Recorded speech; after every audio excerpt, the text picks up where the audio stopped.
खुसरपुर के अरोरा इंटरनेशनल विद्यालय में आयोजित ग्रीष्मकालीन शिविर बच्चों की प्रतिभा और रचनात्मकता का अद्भुत मंच बनकर सामने आया। इस शिविर में बच्चों ने अपनी कला, कल्पना शक्ति और हुनर का ऐसा प्रदर्शन किया कि हर कोई उनकी प्रतिभा देखकर प्रभावित हो।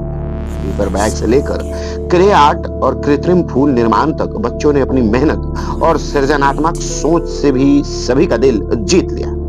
विद्यालय परिसर में आयोजित ग्रीष्मकालीन शिविर का माहौल पूरी तरह उत्साह, उमंग और रचनात्मक ऊर्जा से भरा दिखाई दिया। सुबह से ही बच्चे रंग बिरंगी सामग्रियों और कला उपकरणों के साथ विभिन्न गतिविधियों में भाग लेते नजर आए। शिविर का उद्देश्य बच्चों में छिपी हुई प्रतिभा को निखारना और उन्हें पढ़ाई के साथ साथ व्यवहारिक कौशल से जोड़ना था। इस दौरान बच्चों ने पेपर बैग का निर्माण, clay art, wall hanging, photo frame सजावट, कृत्रिम फूल निर्माण और कई अन्य रचनात्मक गतिविधियों में बढ़ चढ़कर हिस्सा लिया। छोटे छोटे हाथों से तैयार की गई कलाकृतियां न केवल आकर्षक थी बल्कि बच्चों की कल्पना शक्ति और मेहनत का बेहतरीन उदाहरण भी पेश करी गई थी। शिविर में शामिल बच्चों के चेहरे पर खुशी और आत्मविश्वास साफ झलक रहा था। किसी ने रंगीन कागजों से सुंदर पेपर बैग बनाए तो किसी ने मिट्टी से आकर्षक आकृतियां तैयार की। कहीं बच्चों ने पेस्ट मटेरियल का उपयोग कर उपयोगी सजावटी सामान बनाकर पर्यावरण संरक्षण का संदेश भी दिया। विद्यालय के शिक्षकों ने बच्चों का मार्गदर्शन करते हुए उन्हें नई नई तकनीकों और रचनात्मक तरीकों की जानकारी दी। बच्चों ने भी पूरे मनोयोग और उत्साह के साथ हर गतिविधि में भाग लेते हुए यह साबित कर दिया कि सही मंच और प्रेरणा मिलने पर उनकी प्रतिभा किसी से कम नहीं। विद्यालय के प्रशासन ने बताया कि इस तरह के ग्रीष्मकालीन शिविर विद्यार्थियों के सर्वांगीण विकास के लिए बेहद महत्वपूर्ण होते हैं। ऐसे बच्चों में आत्मनिर्भरता, आत्मविश्वास, टीम वर्क और नई चीजें सीखने की क्षमता विकसित होती है। साथ ही बच्चों के मोबाइल और टीवी की दुनिया से हटाकर रचनात्मक कार्यों की ओर प्रेरित किया जाता है। विद्यालय प्रबंधन का कहना है कि आने वाले दिनों में भी इसी प्रकार की गतिविधियों का आयोजन जारी रहेगा ताकि बच्चों को शिक्षा के साथ साथ जीवन उपयोगी कौशल भी सिखाए जा सके। विद्यालय के प्राचार्य ने बताया कि हमारा उद्देश्य बच्चों को केवल किताबों तक सीमित रखना नहीं है बल्कि उनकी रचनात्मक क्षमता को भी विकसित करना है। शिविर में बच्चों ने जिस उत्साह और लगन के साथ भाग लिया वही काफी प्रेरणादायक है। हमें उम्मीद है कि इससे बच्चों में आत्मविश्वास और नई चीजें सीखने की रुचि और बढ़ेगी। शिविर में बच्चों द्वारा तैयार की गई कलाकृतियों की प्रदर्शनी भी लगाई गई जिसे अभिभावकों और शिक्षकों ने खूब सराहा। बच्चों की मेहनत और सृजनात्मकता देखकर हर कोई उनकी प्रशंसा करता नजर आया। इस आयोजन ने यह साबित कर दिया कि यदि बच्चों को सही दिशा, प्रोत्साहन और अवसर मिले तो वे अपनी प्रतिभा से हर क्षेत्र में नई पहचान बना सकते हैं। आपके स्कूल में समर कैंप है और भीषण गर्मी है। भीषण गर्मी में भी बच्चे स्कूल कैंपस में एंजॉय कर रहे हैं। एक अलग सब्जेक्ट है, एक अलग एटमॉस्फेयर है। इस एटमॉस्फेयर को बिल्ड करने में आप लोगों ने क्या करा और ये क्या है, क्या है? जैसे क्या कि अभी आपने बोला भीषण गर्मी है तो ऑफ कोर्स उसको देखते हुए सबसे पहले जब हमारे यहाँ पे बच्चे आते हैं हम उनको पहले योगा कराते, टेम्परेचर नॉर्मल होता है। उसके बाद हम आपने देखा होगा भी हम लोगों ने हम उनको हर दिन एक वेलकम ड्रिंक सर्व करते हैं जिसमें लेमनेड होता है, सत्तू होता है। We are planning for lassi also. तो हम उनको कुछ ऐसा दे रहे हैं जिससे उनको इस गर्मी में राहत मिल सके। साथ ही आज भी आप जो भी हमारे एक्टिविटीज देख रहे हैं ये सारे फायरलेस कुकिंग है और एक ड्रिंक भी है जो बच्चे बना रहे हैं। अगर आप देखेंगे तो यहाँ पे हमारे बच्चे जो है वो सत्तू बना रहे हैं। सत्तू कोई एक न्यू टेक्नोलॉजी नहीं। अगर आप आज मार्केट में जाते हैं हर जगह आपको कोल्ड ड्रिंक्स देखने को मिल जाते हैं जो कहीं ना कहीं हमारे हेल्थ के लिए बहुत नेगेटिव है। बट अगर आप सत्तू देखते हैं तो ये शायद यूज कम हो गया है, लोग आज इसको कम यूज करते हैं। बट ये बहुत प्राचीन टाइम से हमारे पास चलता आ रहा है जो कि हमारे हेल्थ के लिए भी बहुत अच्छा है, हमारे स्टमक के लिए भी बहुत अच्छा है। अगर आप इस तरफ देखते हैं बच्चे फ्रूट्स को यूज करके फ्रूट चाट बना रहे।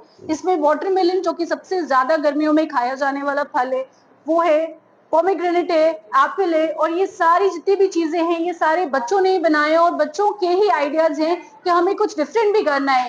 Every day we are doing something जो कि आर्ट से रिलेटेड है। तो इस बार इन लोगों ने अपना culinary एक्टिविटी भी दिखाया है, उसमें भी इन लोगों ने बहुत मेहनत की है। अगर हम यहाँ देखेंगे बहुत छोटे बच्चे हैं और इन लोगों ने सिर्फ नेचुरल इंग्रेडिएंट्स को यूज करके जैसे टोमेटो हो गया, पोटैटो है, क्यूकम्बर है, इसको यूज करके इन लोगों ने सैंडविच बनाया है जो कि हेल्दी भी है और आज के टाइम में जिस तरह से गर्मी पड़ी कहीं ना कहीं ये इनको बहुत रिलैक्स देगा।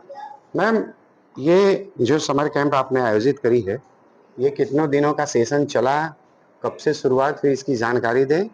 और इस समर कैंप में पिछले साल जो बीते समर कैंप में क्या खासियत है, क्या कुछ नयापन है, क्या बिल्कुल बात बताएं। सर, पिछले साल की अगर हम बात करें तो हम लोगों ने नॉन चार्जेबल रखा था, वो बिल्कुल फ्री था, जिसकी वजह से बहुत सारे बच्चे आए थे और एक्टिविटीज लिमिटेड हो गई थी। जी। बट दिस टाइम हम लोगों ने चार्जेबल रखा है और हमारे पास बाहर के भी बच्चे हैं, जी। तो स्टूडेंट्स जो है वो मिनिमम है लेकिन वो मैक्सिमम लेके जा रहे हैं। हमारा जो इंटेंशन था वो ये था कि बच्चों को हमें स्किल डेवलप कराना है, जो कि अब सीबीएसई कहता है कि बच्चों को स्किल्स दीजिए। तो अगर आप देखेंगे हमारे यहाँ स्किल्स में हम क्ले आर्ट बच्चों को सिखा रहे हैं, पेपर बैग सिखा रहे हैं, कैंडल मेकिंग सिखा रहे हैं। तो अगर हम कंपेयर करें फ्रॉम लास्ट ईयर से अभी, तो बहुत ज्यादा डिफरेंस है। लास्ट ईयर और अभी में हमारा जो जिस तरह से हम लोगों ने प्लान किया, जिस तरह से हम लोगों ने एग्जीक्यूट किया, 6 दिन हमारे जा चुके हैं और एवरी डे जो भी हम लोगों ने प्रॉमिस किया था, जो भी हम लोगों ने बताया था, हम कैंडल मेकिंग सिखाएंगे, हम पेपर बैग सिखाएंगे, हम ब्लॉक प्रिंटिंग सिखाएंगे, हम वो हर एक्टिविटी को कर रहे हैं।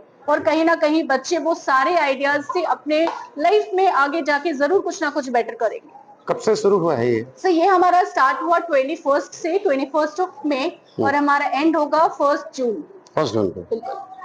किस क्लास के बच्चे इसमें इन्वॉल्व हुए? सर फ्रॉम मॉन्ट 1 से स्टैंडर्ड 9 तक के बच्चे हमारे इन्वॉल्व है। आप ये भी जानेंगे कि स्टैंडर्ड 9 के बच्चों को हम कोडिंग भी सिखा रहे हैं। बिल्कुल। अच्छा, अमूमन होता है जैसे बहुत सारे एरिया में कि बच्चे तो इन्वॉल्व होते हैं आपके इवेंट्स में, बिल्कुल।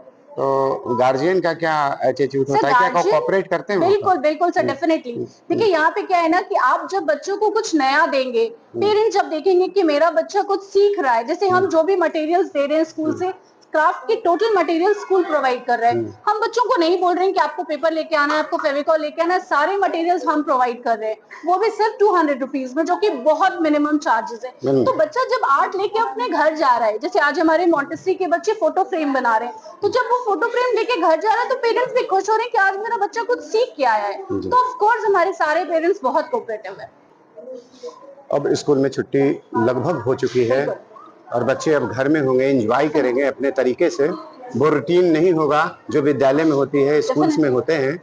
अब घर का रूटीन होगा और बच्चे काफी हैप्पी होंगे। ऐसे में खेल खेल में बच्चे अपने टास्क को कैसे पूरा करेंगे? बोलो। सो वेकेशन जैसे ही स्टार्ट हो रहे हैं, मैं सारे पेरेंट्स से मेरी अपील होगी कि बच्चों का बहुत ज्यादा ध्यान रखें। बहुत ज्यादा गर्मी है तो उनको हाइड्रेट रखें। जरूरी नहीं है कि आप उनको हमेशा सिर्फ खाना खिला रहे हैं। This time go for drinks. आप उनको सत्तू दे सकते हैं, आप उनको वाटरमेलन शेक दे सकते हैं, शिकंजी जरूर दीजिए, उनके हेल्थ के लिए बहुत अच्छा है, पेट को ठंडा रखेगा। आप बच्चों को पकड़ नहीं सकते, you can not just make them sit कि नहीं तुम पकड़ के बैठो, ये नहीं हो सकता है। बट यस, आप उनके साथ इन्वॉल्व होइए। आप क्या करें, आज के टाइम पे बच्चे सिर्फ फोन पे बिजी हैं। क्यों? क्योंकि उनको पेरेंट्स का अटेंशन ही नहीं मिल रहा है।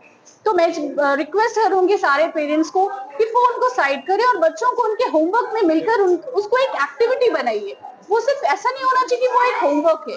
जैसे अगर हम अपने होमवर्क की बात करें तो हम अपने होमवर्क को एक्टिविटी बेस्ड देते हैं ताकि बच्चे एंजॉय करें और पेरेंट्स भी कहीं ना कहीं उसमें अपना इंटरेस्ट शो कर सके। तो सारे पेरेंट्स से मेरा यही अपील है, बच्चों को एंजॉय करने दें, but yes at the same time गर्मी को ध्यान में रखते हुए उनके हेल्थ का ध्यान रखिए, उनको हाइड्रेटेड रखिए। बहुत सारे फ्रूट्स दे खाने के लिए। मार्केट्स में जितने भी कोल्ड ड्रिंक्स है प्लीज उसको अवॉइड कीजिए। वाटरमेलन दीजिए, जो भी फ्रूट्स अभी अवेलेबल है मार्केट में, प्लीज आप उनको फ्रूट्स दीजिए। बहुत बहुत धन्यवाद आपका। Thank you.